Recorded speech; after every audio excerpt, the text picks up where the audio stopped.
अस्सलाम वालेकुम जी। आज हम एक्सरसाइज के प्रॉब्लम डिस्कस करेंगे। हमारा चैप्टर कंप्लीट हो गया था। देखें पहला 10.1, a converging lens of focal length 5 centimeter is used as magnifying glass if the near point of the observer is 25 centimeter and the lens is held close to the eye. Calculate the distance of the object from the lens. Angular magnification, what is the angular magnification when the final image is formed at infinity? Focal length दी गई है lens की 5 centimetre और जो near point है observer का वो 25 centimetre है। ऑब्जेक्ट डिस्टेंस बताना है लेंस से और दूसरा एंगुलर मैग्नीफिकेशन बतानी है। और एंगुलर मैग्नीफिकेशन तब भी बतानी है जब इमेज जो है वो इन्फिनिट पे बनेगा। तो पहले तो सिंपली लेंस फार्मूला है 1/f = 1/p + 1/q। तो q की जगह आप -d पुट करें क्योंकि ये वर्चुअल इमेज बनेगा सेम साइड पे लार्ज। तो 1/f की जगह देखें 1/5, p की जगह तो p रहेगा, ये फाइंड करना है आपने। d की जगह 25 आ जाएगा। 1/25 उधर जाके प्लस हो जाएगा तो 1/5 + 1/25 एलसीएम लें और 6/25 आ जाएगा। तो इसको इन्वर्ट करें, p = 25/6 और ये 4.16 सेंटीमीटर हो जाएगा। उसके बाद मैग्नीफिकेशन, एंगुलर मैग्नीफिकेशन 1 + d/f। तो 1 + d की वैल्यू 25 और f की वैल्यू 5, तो ये 6 हो जाएगी टोटल। उसके बाद फिर जब मैग्नीफिकेशन फाइंड करनी जब इमेज इन्फिनिटी पे बनेगा तो ऑब्जेक्ट फोकस पे आ जाएगा। तो m' = d/f कर दें। d जो है वो 25 और f जो है वो 5, तो मैग्नीफिकेशन 5 हो जाएगी। p = f हो जाता है यहाँ पे। उसके बाद आगे चलिए 9.2, a telescope objective has focal length 96 centimetre and diameter 12 centimetre. Calculate the focal length and minimum diameter of the simple eyepiece lens for use with the telescope if the linear magnification required is 24 times and all the light transmitted by the objective from a distance point on the telescope axis is to fall on the eyepiece। कह रहा है कि telescope है जिसकी focal length, जिसका objective की focal length 96 centimetre है और डायमीटर उसका जो है वो 12 सेंटीमीटर। मैग्नीफिकेशन वो लीनियरली दे रही है 24 टाइम। अब आप बताएं कि जो आई पीस है उसकी फोकल लेंथ कितनी होगी और उसका डायमीटर भी कितना होगा। तो पहले देखिए मैग्नीफिकेशन ऑफ द टेलीस्कोप जो है m = FE/FO। तो FE को सेपरेट कर लें यहाँ से, FO/m आ जाएगा। FO की वैल्यू 96 और m की वैल्यू 24, ये 4 सेंटीमीटर आ गई आई पीस की फोकल लेंथ। उसके बाद फिर FO/FE और FD/DD। अपना जो फोकल लेंथ है वो डायमीटर के प्रोपोर्शनल है क्योंकि अगर लेंस बड़ा होगा तो फोकल लेंथ भी बड़ी होगी। तो F0 बराबर D0, नीचे देखें FE और DE। DE यहाँ से सेपरेट कर लें, FE × DO/FO। अब 4 × 12 / 96.5 सेंटीमीटर आ जाएगा उसका डायमीटर। 10.3 देखें, a telescope is made of an objective of focal length 20 centimetre and an eyepiece of 5 centimetre, both convex lenses, find the angular magnification. कह रहे हैं टेलीस्कोप है जिसका ऑब्जेक्टिव जो है वो 20 सेंटीमीटर का है और उसकी आई पीस जो है वो 5 सेंटीमीटर की है सिर्फ। मैग्नीफिकेशन बताएं उसकी। मैग्नीफिकेशन का फार्मूला FO/FE 20/5 तो 4 आ जाएगा उसका आंसर। उसके बाद simple astronomical telescope is in normal adjustment has an objective of focal length 100 centimetre and an eyepiece of focal length 5 centimeter. Where is the final image formed? Calculate the angular magnification। एक telescope है, उसकी जो objective की focal length है वो 100 centimetre है, आई piece की 5 centimetre है। फाइनल इमेज जो होगा क्यू वो कहाँ बनेगा और मैग्नीफिकेशन बतानी है। देखें पहले तो इमेज डिस्टेंस फार्मूला जो है 1/FE = 1/p + 1/q। तो q जो है वो आप माइनस का पुट करें क्योंकि वर्चुअल इमेज बनेगा। तो 1/p - 1/q। अब f की वैल्यू 1/5 आ गई, p की वैल्यू 1/5 आ गई। उसके बाद q जो होगा वो आपने फाइंड करना है, इसको सेपरेट कर लें। तो ये उधर जाके प्लस का इधर आके माइनस कर, ये 0 समथिंग ओवर 0 आपको पता है इन्फिनिट होता है। तो फाइनल इमेज टेलीस्कोप के अंदर इन्फिनिट पे बनता है और जो ऑब्जेक्टिव लेंस बनाता है वो रियल इमेज, उसके बाद फाइनल जो इमेज बनता है वो इन्फिनिट पे बनता है क्योंकि जो लाइट आ रही है वो इन्फिनिट से आ रही है, तो इमेज भी फाइनली इन्फिनिट पे ही दिखाई देगा। और टेलीस्कोप हमेशा ब्राइट इमेज दिखाती है, बड़ा करके नहीं दिखाती। QM = FE/F। F/FE, FE जो है वो 5 है और F ऊपर देखें 100 है, तो ये 20 मैग्नीफिकेशन आ जाएगी।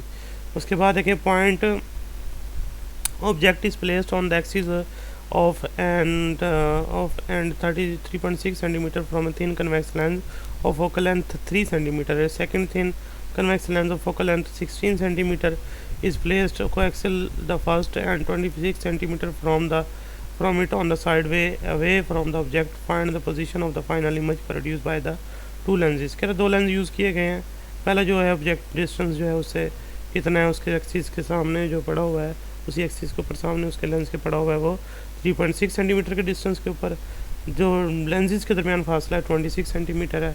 पहला जो लेंस है उसकी फोकल लेंथ वो f1 3 सेंटीमीटर, दूसरे की 16 सेंटीमीटर है. तो Q2 बताएं जो फाइनली उसका इमेज होगा. तो देखें 1/f is equal to 1/p plus 1/q. पहले 1 की वैल्यू लगा दें सारी, तो 3 आ जाएगी. p की वैल्यू 316 और Q1 जो है ना आप निकालेंगे. तो Q1 को सेपरेट करने के लिए 1/3.6 दूसरी तरफ जाके माइनस होगा. इसका एलसीएम लें और इसको सॉल्व करें तो ये Q1 इज इक्वल टू 36/2 तो 18 सेंटीमीटर आ जाएगा. फिर object distance of object from the second lens, object जो होगा उसका डिस्टेंस कितना होगा L माइनस Q1. मतलब L जो है वो दो लेंसेज के दरमियान फासला है और जो इमेज बीच में बन रहा है Q1 उसको माइनस करे इसमें से, तो ये उसके लिए ऑब्जेक्ट के तौर पे काम करेगा, इसलिए ये ऑब्जेक्ट बन जाएगा उसके लिए. क्योंकि देखें ना ऑब्जेक्टिव लेंस जो होगा वो इमेज जो बनाता है वो आई पीस के लिए एज ऑब्जेक्ट काम करता है, तो ये उसकी लोकेशन निकाल रहे हैं. तो P2 is equal to 8 centimetre हो जाएगा. अब ये यूज़ करें दोबारा इस फार्मूले में, तो 1/f2 is equal to 1/p2 plus 1/q2. अब यहाँ से Q2 को सेपरेट करें तो 1/8 जो है दूसरी तरफ जाकर माइनस हो जाएगा. तो एलसीएम ले तो -16 सेंटीमीटर आता है. माइनस का मतलब आपको पता है वर्चुअल इमेज आता है. उसके बाद है जी compound microscope has lenses of focal length 1 centimetre and 3 centimetre. An object is placed 1.2 centimeter from the objective lens. If a virtual image is formed 25 centimeter from the eye, calculate the separation of the lenses and magnification of the instrument. एक microscope है जिसका objective lens 1 centimetre का है, आई piece जो है वो 3 centimetre का है, जो ऑब्जेक्ट पड़ा है ऑब्जेक्टिव के सामने वो 1.2 सेंटीमीटर के ऊपर है. फाइनली जो इमेज बन रहा है 25 सेंटीमीटर के ऊपर बन रहा है. आपने लेंसेज के दरमियान जो डिस्टेंस है वो बताना है और दूसरा मैग्नीफिकेशन बतानी है कितनी होगी. सबसे पहले तो देखें ऑब्जेक्टिव लेंस के लिए 1/f not equal 1/p1 plus 1/q1. यहाँ से Q1 को सेपरेट करें 1.2 जो है 1/1.2 दूसरी तरफ जाके माइनस हो जाएगा. और फिर आप इसका एलसीएम ले और सॉल्व कर दें तो Q1 is equal to 6 centimetre आ जाएगा. उसके बाद for eyepiece of the compound microscope, eyepiece के लिए 1/e लगाएंगे, 1/p2 प्लस 1/q2 लगाएंगे. ये वर्चुअल इमेज बनाएगा, माइनस लगा दें तो 25 जो है दूसरी तरफ जाके माइनस प्लस हो जाएगा. उसने खुद बताया था और नियर पॉइंट पे बनेगा. तो इसका एलसीएम लें और इसको सॉल्व करें. P2 निकल आएगा आपका 2.67 सेंटीमीटर. अब जो सेपरेशन है लेंसेज के दरमियान Q प्लस P2 कर दें, क्योंकि ये दोनों ही यानी कि Q1 जो है वो पहला जो ऑब्जेक्टिव लेंस इमेज बनाता है उसका ये डिस्टेंस है, और दूसरा P2 जो होगा वो समझ लें उसी का डिस्टेंस जो होगा वो ऑब्जेक्टिव लेंस से होगा, क्योंकि वो है तो इमेज ही जो ऑब्जेक्टिव लेंस बनाता है, लेकिन वो आई पीस के लिए ऑब्जेक्ट के तौर पे काम करता है. तो ऑब्जेक्ट के वो जो वर्चुअल ऑब्जेक्ट है उसके लिए P2 उसका डिस्टेंस है, जबकि जो ऑब्जेक्टिव लेंस है उससे जो इमेज बना है उसका डिस्टेंस Q1 है. तो यही उन दोनों के दरमियान डिस्टेंस जो है ना वो डिसाइड करेगा. तो 6 प्लस 2.67 तो 8.67 आ जाएगा. मैग्नीफिकेशन है माइक्रोस्कोप की वो Q1/P1 1 प्लस D/FE. तो ये सब वैल्यूज आपके पास अब गिवन है. तो 6/1.2 इंटू 1 प्लस 25/3. तो इसको डिवाइड करें 8.33 आ जाएगा. उसके बाद ऐड करें 1 में 5 से मल्टीप्लाई कर दें ऑलमोस्ट 47 आ जाएगा.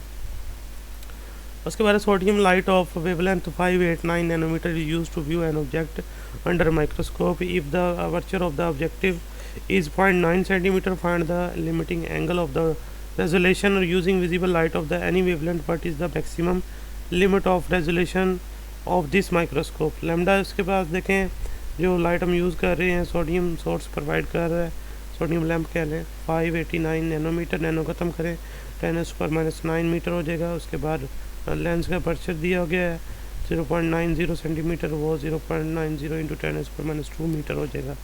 मिनिमम एंगल फाइंड करना है अल्फ़ा मिनी. उसके बाद फिर दोबारा विजिबल लाइट के लिए भी करना है.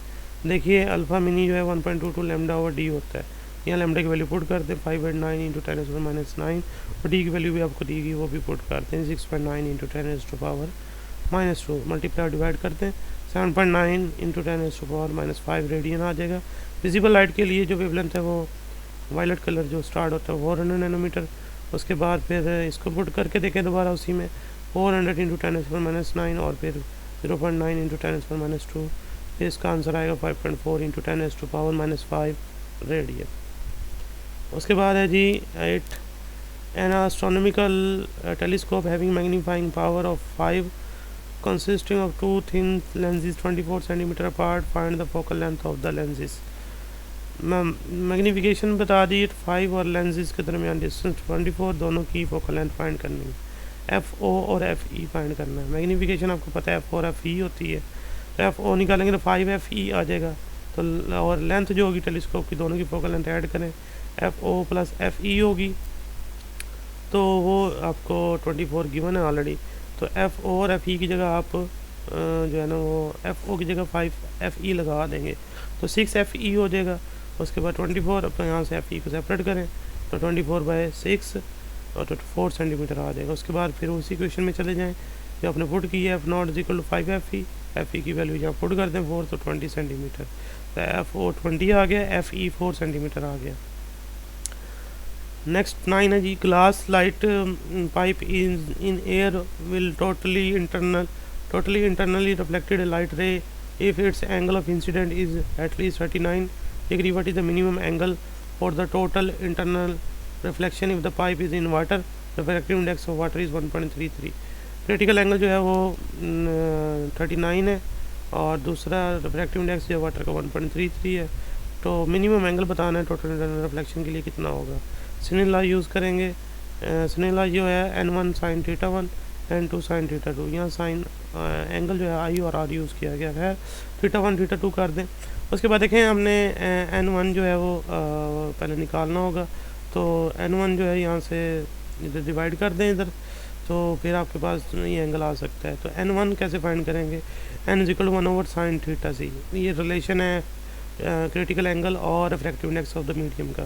तो वहाँ यहाँ पर आपको एंगल गिवन है ऑलरेडी 39 उसका, तो वो पुट करें 1.59 आ जाएगा। अब ये इस फार्मूले में ले आ जाए तो sin θ1 = 1.33, ये वाटर का रिफ्रैक्टिव इंडेक्स था, और sin 90 क्योंकि क्रिटिकल एंगल पे रिफ्लेक्शन एंगल 90 डिग्री का हो जाएगा, और ये 1.59 से डिवाइड करें तो इसका साइन इनवर्स लें 57 डिग्री आ जाएगा। ये वो मिनिमम एंगल होगा जिस पे टोटल इंटरनल रिफ्लेक्शन वाटर के अंदर पॉसिबल हो सकेगा। 10 देखिए जी, refractive index of the core and cladding of an optical fibre are 1.6 and 1.4 respectively. Calculate the critical angle for the interface, the maximum angle of incident in the air of a ray which enter the fiber and is incident at the critical angle on the interface। तो n1 = 1.6 हो जाएगा, n2 1.4 है। Core और cladding का दिया गया है, critical angle find करना और मैक्सिमम एंगल जो होगा एयर के अंदर वो आपने बताना कितना होगा। तो पहले Snell law n1 sin θ1 n2 sin θ2। θ1 जो है क्रिटिकल एंगल है और ज़ाहिर सी बात है फिर रिफ्लेक्शन एंगल 90 डिग्री का हो जाता है। ये पुट कर दें sin θc और sin 90 1 हो जाएगा, n1 डिवाइड करते हैं तो साइन इनवर्स ले लें इसका, तो 1.4 1.6 तो 61 आ जाएगा। उसके बाद आ जाए मैक्सिमम एंगल जो आता है वो 90 डिग्री आ सकता है, उसमें से ये माइनस कर दें तो 29 डिग्री उसका जो है ना वो एंगल बन जाएगा, मैक्सिमम एंगल बन जाएगा। उसके बाद आ जाए नेक्स्ट सिनेला दोबारा यूज़ करें नए एंगल के ऊपर, n1 sin θ' n2 sin θ2'। तो n1 जो है वो 1 एयर के लिए और कोर मटेरियल जो है वो 1.6 है। तो आप दोबारा वैल्यूज़ लगाएं और आप θ1 निकाल लीजिए।